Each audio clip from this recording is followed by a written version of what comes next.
you can see the differences here. Now this looks much better. All right. So, and then add your chart title. Okay. So add your chart title, make it look good, copy it, and bring it and put it in the Word file right here.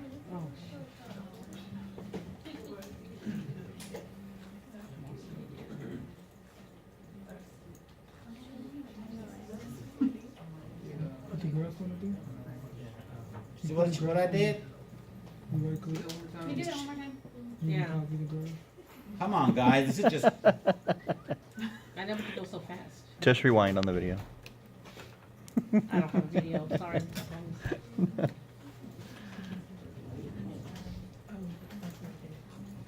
Highlight. Okay, sample number. Highlight everything. Insert. When you click on it, something's gonna pop over here. This is nicer. Then right click. Just something.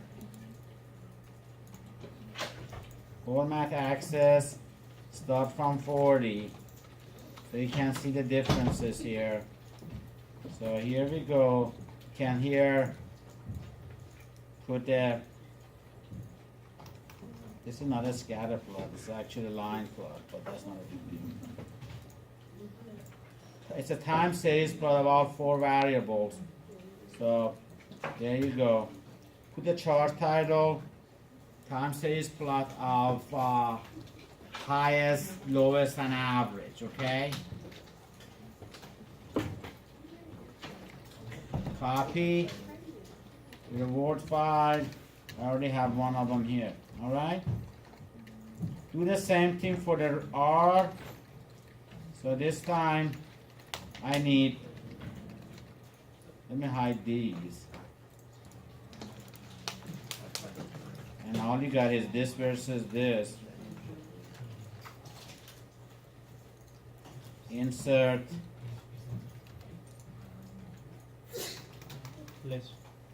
That's it. So your range, you see, there's a little big jump here. I think I made a mistake in the input. But we're gonna go with it. Did you want us to have an Excel one too? And Word, right? Again, have both? So you want us to have, Yeah, keep? just as a backup. Okay. So copy it. Paste it.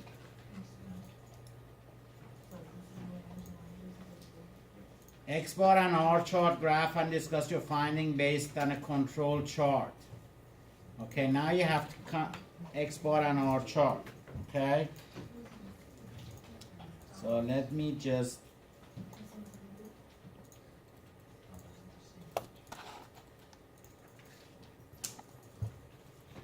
Anything else missing?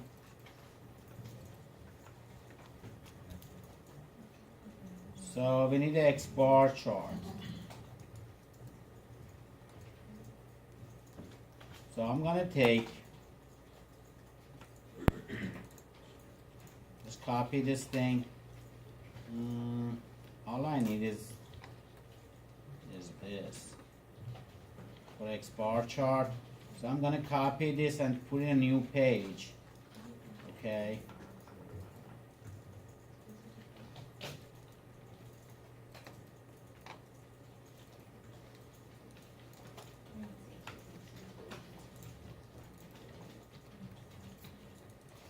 Okay. So what do I need to construct my export chart?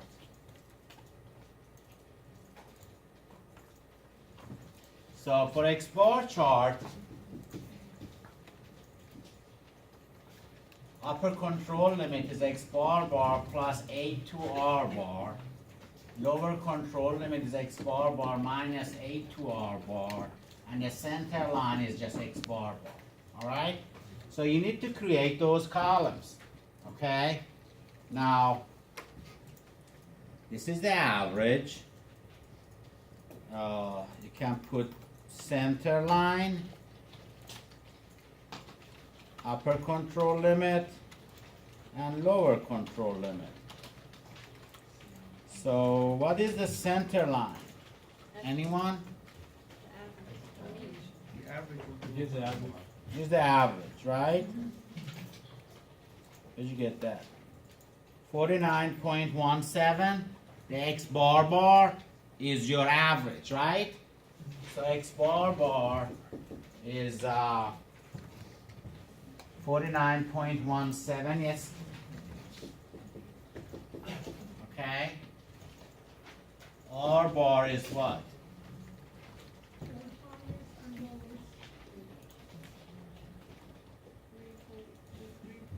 3.8. How do I get A2? Huh? Your N6, you gotta look at your chart. You look at your chart. I don't have my chart. I'm gonna make up some numbers. Okay? Let's say your A2 is 2. You need to figure that out, okay? So, let's say it's 2, and figure out your upper control limit, okay? Which is going to be 49.17 plus, I'm gonna just call it 2 for it. It's not correct, okay? Times 3.8. What is it? What is A2?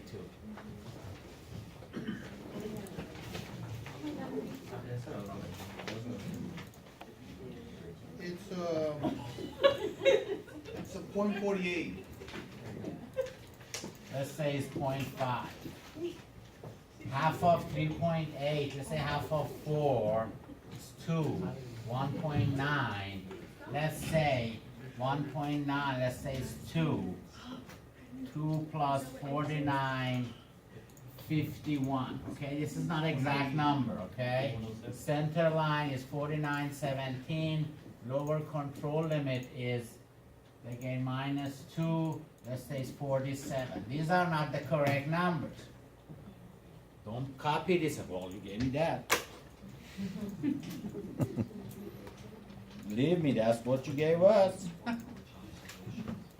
All right, so we're gonna go here. Our center line is going to be, well, 49.17, right?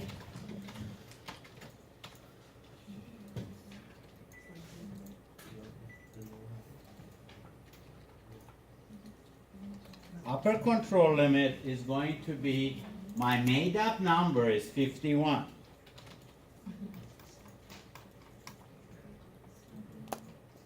My lower control limit, my made up number is 47.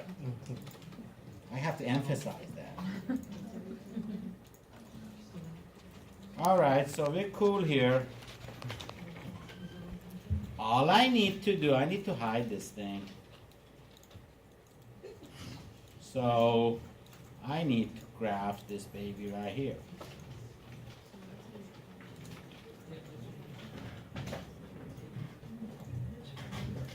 Highlight everything. So what did I highlight?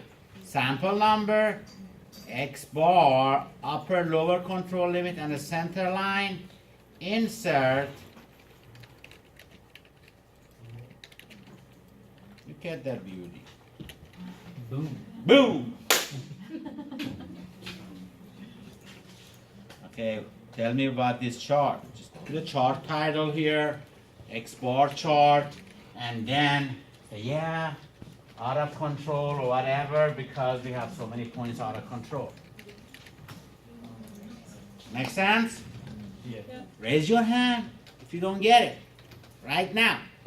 Don't go on, rate my professor and say he didn't explain everything, because somebody did. I'm so mad. Well, he didn't explain the project, you know. Okay, well, we didn't get it apparently, sometimes we didn't get it.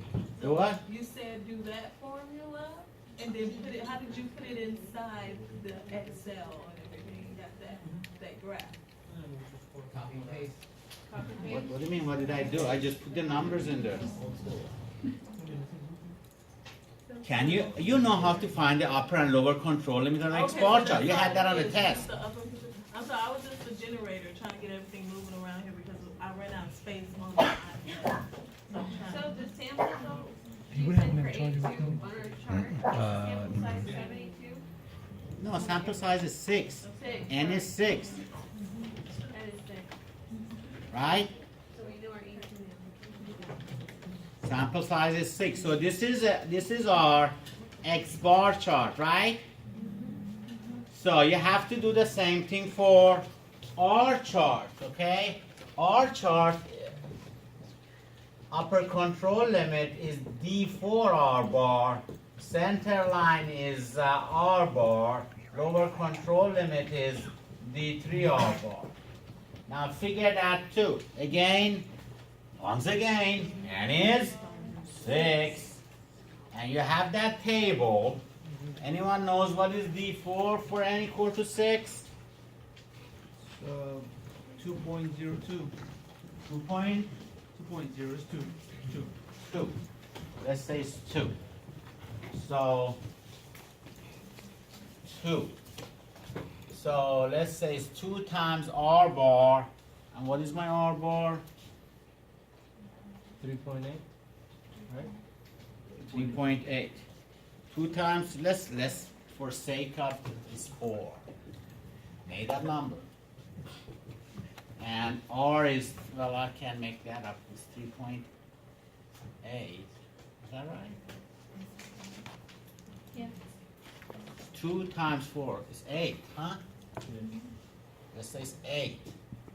Not a correct number, okay? 3.8. What's D3? D3 is 0.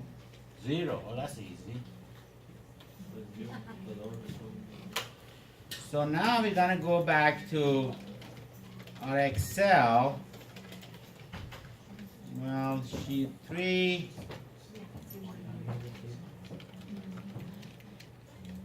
What do I need? All I need is my range, right? And the sample number. I'm gonna copy the range.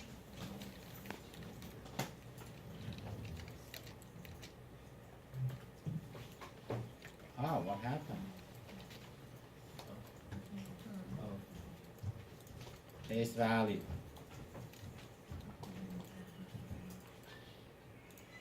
How did you paste it to where Paste value. When you pasting, you have an option of paste options. You can do just a value.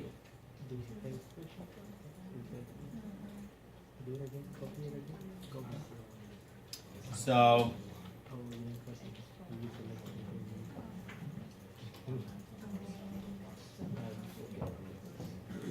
this is my R.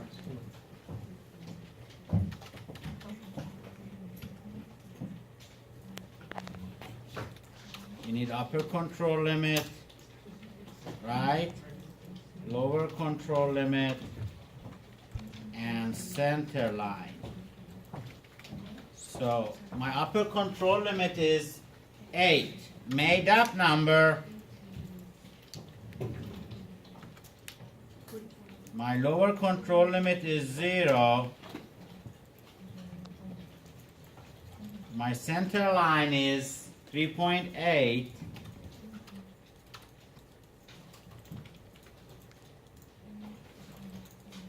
Okay, now I'm ready. I need the sample number here, so I'm just gonna copy this thing and I'll put it over there. So everything is right by each other. Copy.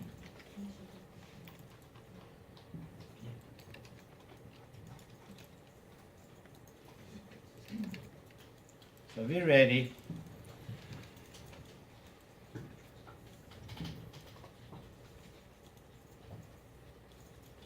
Copy it, insert, and here's your R chart. So actually both charts based on my numbers are out of control. Okay? Follow? Even if one is out of control, the process is out of control. Okay? Alright, so copy and paste these and put it in the Word file and explain.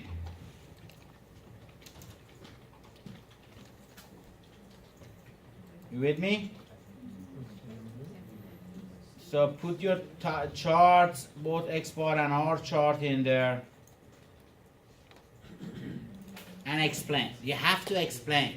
Just putting things in there with no explanation, you know. You have to explain. Well, both charts are out of control because so many points are out of the control. So is there any difference between the performance of the 3 shifts? Carve out the morning, afternoon, and night shift data into 3 columns and graph their averages. Explain your finding. Now, they're suspecting that the night shift is not doing it right. Okay? So let's see if that is true. You're going to investigate that. So let's go back. I have already carved it out because I want to go home. So I've already. So what have I done here? So you see, I took all the averages of all the mornings. Are you with me? So we got 24 mornings, 24 afternoons, and 24 night shifts. They're all color coordinated, okay? So you know which colors to pick. Don't make mistake. All the yellows go together. Greens go together. So I took these yellow, yellow, yellow, put them in order. Are you with me on that? All right? Then graph it. Let's see graphically if we can see a difference between these. So this is it. We can make it nice, right? So look at the morning, afternoon, and a night shift. So which one is the worst? You can change the colors if you want. This is the night shift. You see the night shift is just like, you know, they're sleepy or something. Everything is lower, okay? You can even find their averages and figure it out, okay? So graphically, you can see there is a difference, but there is a statistical technique called analysis of variance. What's it called? Analysis of variance that we can use. Probably if you take the second statistic course, you have that. But that is simply done. So this is all you have to do for part. Is there any difference between performance of the 3 shifts? Hint, carve out the morning and afternoon and graph their averages. Explain your finding. So basically I'll say, well, yeah, I see something in there. There's a difference. Then we want to see if statistically we can check for the differences of the 3 shifts. There is a way of doing that. That's called analysis of variance. Although it's called analysis of variance, you basically doing what we call your null. Remember the null hypothesis? That mu1 equal to mu2 equal to mu3 versus alternative of at least 2 of them are different. Okay? So we're going to check if the average of the 3 shifts are the same or at least 2 of them are different. That is the hypothesis for in the ANOVA table. And it's very simple to do. It doesn't get easier than that. You go to your Excel file, given that you have them in 3 shifts, okay? You got your 3 shifts. Go to data analysis, and the first thing you see in there is ANOVA single factor. Click on that, highlight, not the sample, just the 3 shifts. Okay? Just the 3 shifts. So, and the label in the first row, always do that. Always highlight. Okay, once again, I'm gonna go data analysis. Okay, I'm gonna highlight 3 shifts. I'm gonna just use some of it, 16 of them, all right? we don't want to disclose the answers, right? So, ANOVA. ANOVA output. Okay, that's it, and okay. So, basically, look at the averages of the morning, afternoon. The morning and afternoon are close, well, for my data. Didn't use, but night shift is 48. So how do we check and see if there is a difference between the shifts? We look at the p-value. If the p-value is very small, my question for you, is that p-value small, 2.37 e to the negative 8? Yep. Why is that? Because it's 8 decimal points to the right. E to the negative 8. Are you all with me on that? E to the negative 8, that makes it very small number. So p-value very small, that means reject the null. Remember that from statistics class? Reject the null, accept the alternative. So statistically, we can see that there is a difference in the shifts, the averages. Specifically, look at the night shift. There is a big difference between a night shift and these are not the correct numbers, all right? Because I didn't use all the 24 values, I used 16 of them. So basically, you copy this baby and take it to the Word file and paste it here and explain. So your Word file must be self-sufficient. Don't send me around here and there. I did that for you for the last project because it wasn't there and I had to go to Excel file and everything must be in the Word file. This time if it's not there, you haven't done it. Are you with me? Put everything in the Word file. Make my job easier. My job easier, I'm happy. I'll give you better grade. Honestly, if it's easy for me to grade it, I'm happy. If I have to go dig around and figure out what you've done, then I'm not happy. So, bring it here, explain that thing. Well, this is a test of hypothesis regarding averages equal or at least 2 are different, and this is it, the p, that's all we need to do. The averages are these, the p-value is this. That tells you we have a differences in the averages. The 3 shifts are different in their outputs. All right? Okay, we're done with that. When you say use alpha 0.01. Yeah, you're basically comparing your p-value with alpha 0.01. Remember? The p-value is less than alpha, reject and all except the alternative. Alternative is that they are at least 12 are different. Oh, okay.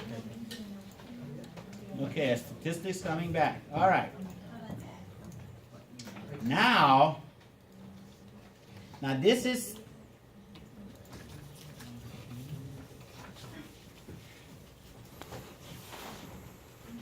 assume tolerance limits of 50 plus 1.75. Now we're getting into CPK. So tolerance limits are 50 plus 1.75, right? Plus or minus. So what's your upper tolerance limit? 51.75. Your lower tolerance limit? 48.25. 0.25. And what is CPK? Is the minimum of 2 numbers. Upper tolerance limit minus X bar over 3 sigma. Lower X bar minus lower tolerance limit over 3 sigma. Okay, now where we get these numbers? All right, I'm gonna do it. Well, 51.75 minus X bar of, we had that before. That's the first number you got. 49.17, right? Divided by, what sigma you gonna use? So you it's recording. Part 2. Remember you got the sigma with that fancy formula? Talking about this one on this one? It's 3 point something. 3.8. Oh wait, never mind. That's X bar. 49. It's 1.2. Like that over there. You talking about this one over here? Yeah, 3.08. what is it, 3.08? 3.08. 3.08. And 4917 minus 51. 48.25. Over 3 sigma. Figure out what it is. It has to be greater than 1.33. If it's not capable. It should be easy for you to do that, all right? You've had that on the test.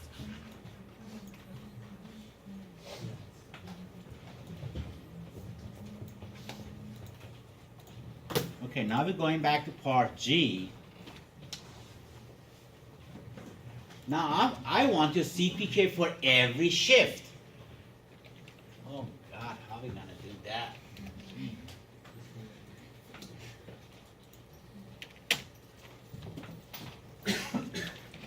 So you have your different shifts, right? These are your different shifts. What do I need for different shifts? I need the average. I need the standard deviation. So we're going everything again. So, data analysis, descriptive statistics, highlight these, labor in the first row, summary stat, shifts for different shifts, and okay. So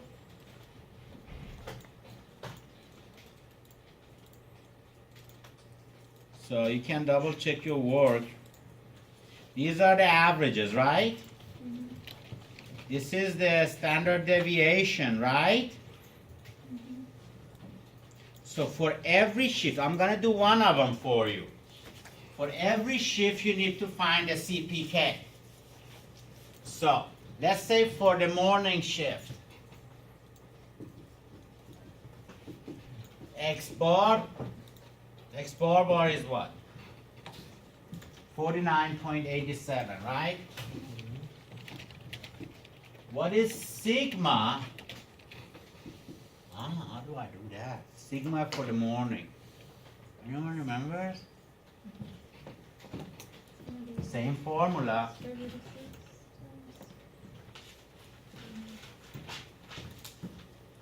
0.65 times the square root of 6. Are you with me on that? So 0.65. 1 point what? 1.59 is my standard deviation. So your tolerance limit stays the same. So CPK for the morning is the minimum of 5175 minus the average of 4987 divided by 3 times 1.59 and the X bar, which is 49.87 minus 48.25. huh? 48.25. 48. Yeah, 48.25 divided by 3 times 1.59. Okay? So figure out, this is a CPK for the morning shift. Alright?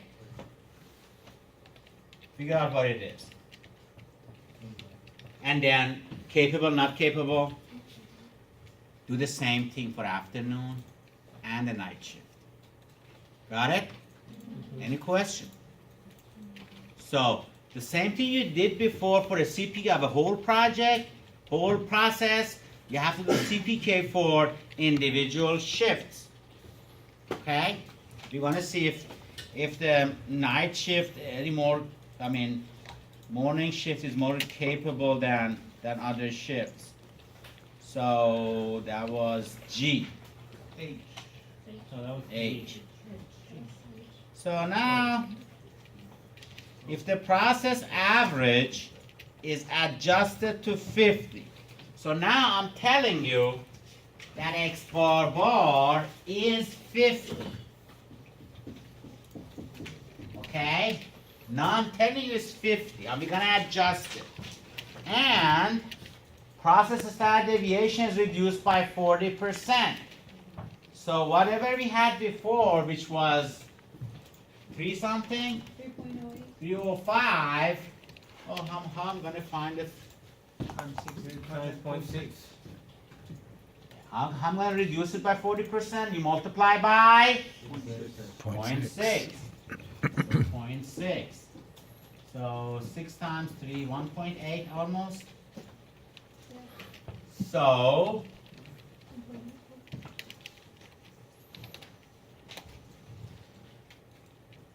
are you comfortable making such a for management? What is the new CPK? So yeah, tolerance limit stays the same.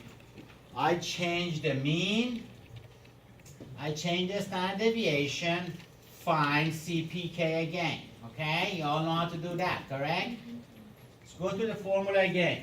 The tolerance limit stays the same. Since the average is 50, the upper and our target is also 50, your CPK up and lower is going to be the same. See that? Because the now process is centered. So, again, check on that and see if it's more than 1.3 or not. We're winding down. Oh, we did it. I have a question. How do you want us to write it on there? Like what? The CPK and everything? Or would you just want us to explain it? Just put as much formula like this calculation in it. Type it up. Okay. Formula, type it up, just like this, and get me the answer and explain. Cool. Find the control limit for an X bar and R chart if the new improved process has an average of 50.5 and an R bar of 1.2, assume N is 5. Now forget about everything else we had before. Alright? Now we have decided that we're going to put an average of 50.5 pound per bag. Our R bar is 1.2. Our N is 5. Find me the control limits for X bar and R chart. Just like the formulas we had before. I've given you everything. I've given you N, given you X bar, 50.5, given you R bar, 1.2, N is 5. That gives you your A2, D3, and D4. And find a new control limits. That's it. All I need is a new